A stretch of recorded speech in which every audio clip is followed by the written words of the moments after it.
Hello, beautiful, perfect children of mine. How are you doing? Okay, so this is a story that Grandma used to read to the children at the nursery at the Church of the Nazarene in Sheridan when we used to live in Oregon. And I just love this book so much. I love the drawings in it. I love Corduroy. I love the story. And I haven't read it since then. So I'm going to read it now to you for the first time. Here we go. Corduroy. Corduroy is a bear who once lived in the toy department of a big store. Day after day, he waited with all the other animals and dolls for somebody to come along and take him home. The store was always filled with shoppers buying all sorts of things, but no one ever seemed to want a small bear in green overalls. Then one morning, a little girl stopped and looked straight into Corduroy's bright eyes. "Oh, Mommy," she said, "look, there's the very bear I've always wanted." "Not today, dear," her mother sighed. "I've spent too much already. Besides, he doesn't look new. He's lost the button to one of his shoulder straps."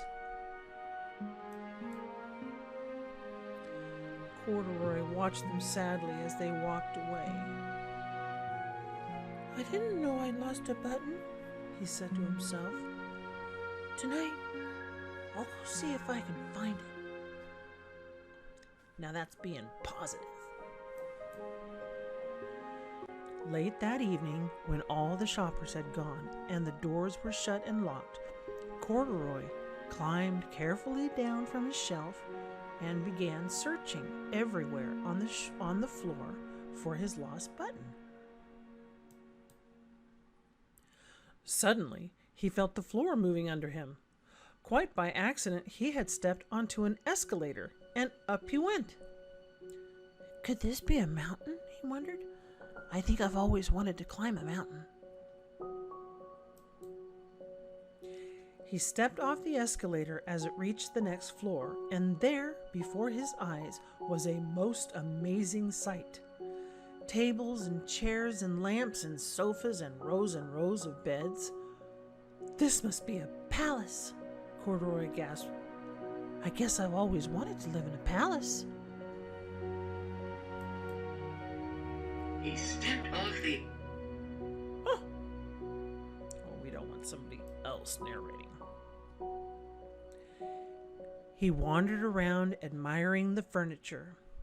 "This must be a bed," he said. "I've always wanted to sleep in a bed." And up he crawled onto a large, thick mattress. All at once he saw something small and round. "Why, here's my button," he cried, and he tried to pick it up. But like all the other buttons on the mattress, it was tied down tight. He yanked and pulled with both paws until pop! Off came the button, and off the mattress Corduroy toppled. Bang! Into a tall floor lamp. Over it fell with a crash.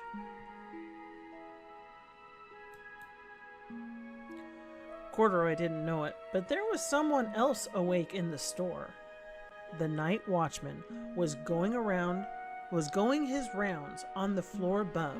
When he heard the crash, he came dashing down the escalator. "Now who in the world did that?" he exclaimed. "Somebody must be hiding around here." He flashed his light under the sofas and the beds until he came to the biggest bed of all, and there he saw two fuzzy brown ears sticking up from under the cover. Is that just the cutest thing you ever saw?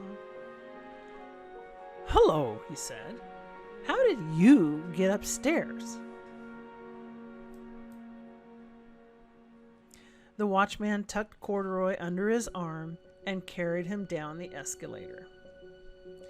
He set him on the shelf in the toy department with the other animals and dolls. He looks like he's sleeping comfortably now.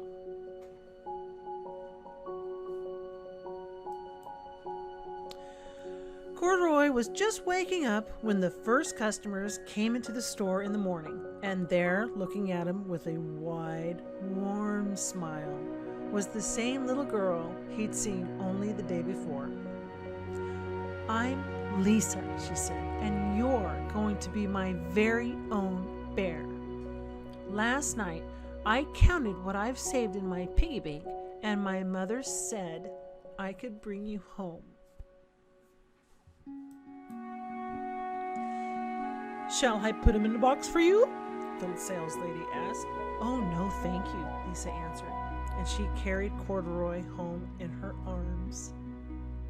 She ran all the way up 4 flights of stairs into her family's apartment and straight into her own room.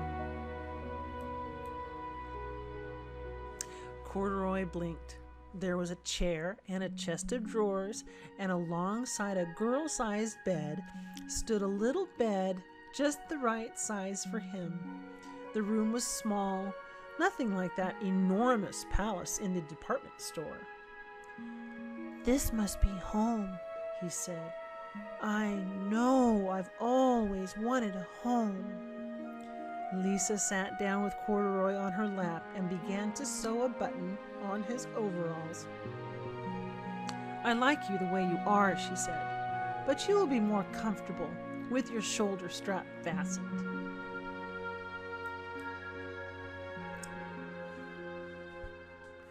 "You must be a friend," said Corduroy. "I've always wanted a friend." "Me too," said Lisa, and gave him a big hug. Isn't that wonderful?